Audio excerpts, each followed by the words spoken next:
ಸುಹಾಸಿನಿ ಕಾರ್ಯಕ್ರಮಕ್ಕೆ ಮತ್ತೊಮ್ಮೆ ಸ್ವಾಗತ ವೀಕ್ಷಕರೇ. ಈಗ ಬೆಂಗಳೂರಿಂದ ಹೇಮಾ ಕರೆ ಮಾಡಿದ್ದಾರೆ. ಹೇಮಾ, ನಿಮ್ಮ ಸಮಸ್ಯೆ ಏನಿದೆ ಡಾಕ್ಟರ್ನ ಕೇಳಿ. ಹಲೋ. ಹಲೋ ಹೇಮಾ ಅವರೇ, ಹೇಳಿ. ಮೇಡಮ್ ನಮಸ್ತೆ. ಮೇಡಮ್ ನಮಸ್ತೆ.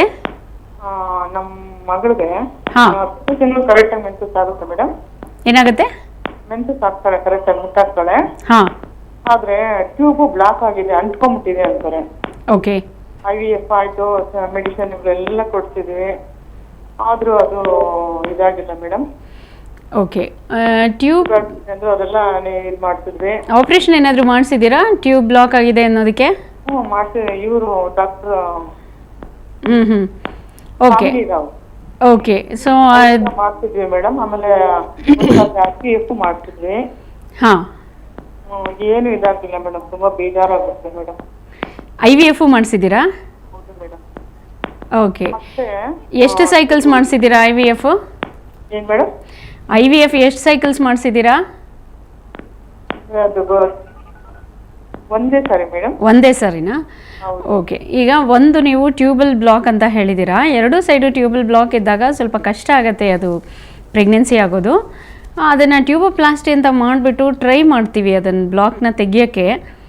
ಒಂದು ವೇಳೆ ಅದು ಬ್ಲಾಕ್ ತೆಗಿಯೋಕ್ಕೆ ಆಗಲೇ ಇಲ್ಲ ಅಂದಾಗ ಇನ್ವಿಟ್ರೋ ಫರ್ಟಿಲೈಸೇಷನ್ ಅಂತ IVF ಅಂತ ಹೇಳಿದ್ನಲ್ಲ, ಅದನ್ನು ಮಾಡಿದ್ರೆ ಸಕ್ಸಸ್ ರೇಟ್ ಜಾಸ್ತಿ ಇರುತ್ತೆ. ನಿಮ್ಮ ಮಗಳ ಎಗ್ಗನ್ನು ತೆಗೆದುಬಿಟ್ಟು ಮತ್ತು ಅವ್ರ ಹಸ್ಬೆಂಡ್ದು ಸ್ಪರ್ಮ್ನ ಹೊರಗಡೆ ಎರಡನ್ನೂ ಸೇರಿಸ್ಬಿಟ್ಟು ಆಮೇಲೆ ಅದನ್ನು ಅವರ ಯೂಟ್ರಸ್ ಒಳಗಡೆ ಇಡೋದು. ಇದನ್ನೇ ನಾವು IVF ಅಂತ ಹೇಳೋದು. ಇದು ಒಂದು ಸೈಕಲ್ ಫೇಲ್ಯೂರ್ ಆಯಿತು ಅಂತ ನೀವು ನಿರಾಶೆ ಆಗಬಾರ್ದು. ಏಕೆಂದರೆ ಯೂಶ್ವಲಿ ಒಂದು 2-3 ಸೈಕಲ್ಸ್ ಮಾಡೋದ್ರಿಂದ ಖಂಡಿತ ಸಕ್ಸಸ್ ರೇಟ್ ಜಾಸ್ತಿ ಆಗುತ್ತೆ. ಸೊ ನೀವು ಇನ್ನೊಂದು 2 ಸೈಕಲ್ಸ್ ಟ್ರೈ ಮಾಡಿ. ಈಗ ಅದೊಂದು ನಿಮಗೆ ದಾರಿ ಉಳಿದಿರೋದ್ರಿಂದ ನೀವು ಬೇಜಾರು ಮಾಡ್ಕೊಳ್ದೆ ಇನ್ನೂ 1-2 ಟೈಮ್ಸ್ ಟ್ರೈ ಮಾಡೋದು ಒಳ್ಳೆಯದು. ಈಗ ಕೊಪ್ಪಳದಿಂದ ಮನೀಷಾ ಕರೆ ಮಾಡಿದ್ದಾರೆ. ಮನೀಷಾ, ನಿಮ್ಮ ಸಮಸ್ಯೆ ಏನಿದೆ ಡಾಕ್ಟರ್ನ ಕೇಳಿ. ಹಲೋ, ನನ್ನ ಧ್ವನಿ ಕೇಳ್ತಿದ್ಯಾ? ಹಲೋ. ಹೇಳಿ ಮನೀಷಾ ಅವರೇ. ಹಲೋ. ಹಲೋ ಹೇಳಿ. ಮೇಡಮ್, ನಂದು 2.5 ವರ್ಷ ಆಯ್ತು ಮೇಡಮ್ ಮ್ಯಾರೇಜ್ ಆಗಿ. ಓಕೆ. ಫಸ್ಟ್ ಟೈಮ್ ನಾನು ಪ್ರೆಗ್ನೆಂಟ್ ಆಗಿದ್ದೆ ಮದುವೆ ಆಗಿ 6 ಮಂತ್ ಅಲ್ಲಿ. 3 ಮಂತ್ ಅಲ್ಲಿ ಅದು ಹೊಟ್ಟೆ ಹೋಯ್ತು ಮೇಡಮ್. 3 ಮಂತ್ಸಲ್ಲಿ ಅಬಾರ್ಷನ್ ಆಯ್ತಾ? ಅಬಾರ್ಷನ್ ಆಯ್ತು ಮೇಡಮ್. ಓಕೆ. ಮತ್ತೆ ಮತ್ತೇನು ಪ್ರೆಗ್ನೆಂಟ್ ಆಗೇ ಇಲ್ಲ ನಾನು. 2.5 ವರ್ಷ ಆಗಕ್ಕಂತು. ಅದ್ರ ಬಗ್ಗೆ ಕೇಳಬೇಕು. ಓಕೆ. ಸೊ ಒಂದು ಸಲ ಪ್ರೆಗ್ನೆಂಟ್ ಆಗಿದ್ದೀರಾ ಅಂತ ಹೇಳ್ತಿರಲ್ಲ, ಅದರಿಂದ ನಿಮ್ಮಲ್ಲಿ ಒಳಗಡೆ ಮತ್ತಿನ್ನೇನು ಮೇಜರ್ ಪ್ರಾಬ್ಲಮ್ ಇರಲಿಕ್ಕಿಲ್ಲ. ಇನ್ನೊಂದು ಮಗು ಆಗೋ ಚಾನ್ಸಸ್ಸು ತುಂಬಾ ಇದೆ. ಒಂದು ನೀವು ಆ ಟೈಮ್ನಲ್ಲಿ ಏನಾದರೂ ಸರಿಯಾಗಿ ಕ್ಲೀನ್ ಮಾಡಿಸ್ದೆ ಯೂಟ್ರಸಲ್ಲಿ ಇನ್ಫೆಕ್ಷನ್ ಆಗಿ ಪಸ್ ಏನಾದ್ರು ಸೇರಿಕೊಂಡು ಒಂದೊಂದು ಸಲ ಏನಾಗ್ಬೋದು ಅಂದರೆ 2 ಕಡೆ ಟ್ಯೂಬ್ ಬ್ಲಾಕ್ ಆಗಿರ್ಬೋದು. ಸೊ ನೀವು ಅದನ್ನೆಲ್ಲ ಪರೀಕ್ಷೆ ಮಾಡಿಸಿ ನೋಡ್ಕೊಳ್ಬೇಕಾಗತ್ತೆ. ಟ್ಯೂಬಲ್ ಪೇಟೆನ್ಸಿ ಹೇಗಿದೆ ಅನ್ನೋದನ್ನು ನಾವು ಒಂದು ಕ್ರೋಮೋಟ್ಯೂಬೇಷನ್ ಅಂತ ಮಾಡ್ತೀವಿ. ಅದನ್ನು ಮಾಡಿಸ್ಬಿಟ್ಟು ನೀವು ಅದಕ್ಕೆ ಸರಿಯಾಗಿ ಕೆಲವು ಟ್ರೀಟ್ಮೆಂಟ್ ಇರುತ್ತೆ, ಅದನ್ನು ತೊಗೊಂಡ್ರೆ ಖಂಡಿತ ಆಗುತ್ತೆ. ಸೊ ಏನು ಅಂಥ ಮೇಜರ್ ಪ್ರಾಬ್ಲಮ್ ಏನು ಇರೋದಿಲ್ಲ. ಓಕೆ. ಈಗ ಬೆಂಗಳೂರಿಂದ ರಾಜೇಶ್ವರಿ ಕರೆ ಮಾಡಿದ್ದಾರೆ. ರಾಜೇಶ್ವರಿ, ನಿಮ್ಮ ಸಮಸ್ಯೆ ಏನಿದೆ ಡಾಕ್ಟರ್ನ ಕೇಳಿ. Hello doctor. ಹಲೋ ಹೇಳಿ ರಾಜೇಶ್ವರಿ. ನಾನು ರಾಜೇಶ್ವರಿ. ಇವಾಗ ನನಗೊಂದು ಮಗಳಿದ್ದಾಳೆ. ಓಕೆ.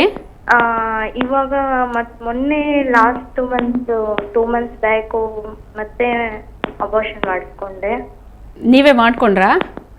ಇಲ್ಲ, ಅಲ್ಲಿ ಊರಲ್ಲಿ ಹೋಗಿ ಮಾಡಿಸ್ಕೊಂಡೆ. ಅಲ್ಲಲ್ಲ, ಅದಾಗೆ ಆಯ್ತಾ ಅಥವಾ ನೀವು ಬೇಡ ಅಂತ ನೀವೇ ಮಾಡಿಸಿದ? ಬೇಡ ಅಂತ ಟ್ಯಾಬ್ಲೆಟ್ಸ್ ಕೊಟ್ರು. ಸರಿ, ಓಕೆ. ತಗೊಂಡ್ವಿ. ಮತ್ತೆ ಇವಾಗ ನಮ್ಮ ಹಸ್ಬೆಂಡ್ ಇವಾಗ 30 ಇಯರ್ಸ್. ಏನಾಯ್ತು? ಇನ್ನೂ 1 ವರ್ಷ ಬೇಡ ಅಂತಿದ್ದಾರೆ. ಅವ್ರ ಹಸ್ಬೆಂಡ್ಗೆ 30 ಇಯರ್ಸ್. ಓಕೆ. ಇನ್ನು ಇವಾಗ್ಲೇ ಬೇಡ ಬೇಡ ಅಂತಿದ್ದಾರೆ. ಓಕೆ. ನನಗೆ ಸುಮ್ನೆ ಆಗುವಾಗ ಇನ್ನೊಂದು ಆದ್ರೆ ಅಂತ ಆಸೆ. ಹೌದು. ಇವಾಗ ಏನ್ ಮಾಡೋದು ಅಂತ. ನಿಮ್ಮ ವಯಸ್ಸು ಎಷ್ಟು? ನನಗೆ 26. 26.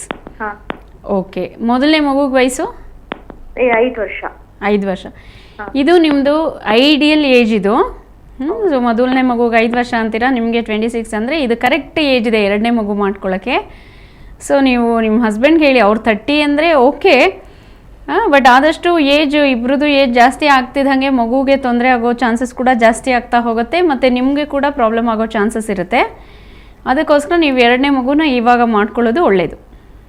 ಓಕೆ ಚಂದ್ರಿಕಾ ಅವರೇ, ಫೈನಲಿ ಇವಾಗ ಒಬ್ಬ ಹುಡುಗಿ ಒಂದು ಹೆಂಗಸು ಪ್ರೆಗ್ನೆಂಟ್ ಅಂತ ಗೊತ್ತಾದ ತಕ್ಷಣ ಅವ್ರು ಏನೆಲ್ಲ ಟೆಸ್ಟ್ ಮಾಡಬೇಕಾಗುತ್ತೆ ಮೊದಲ ಬಾರಿಗೆ?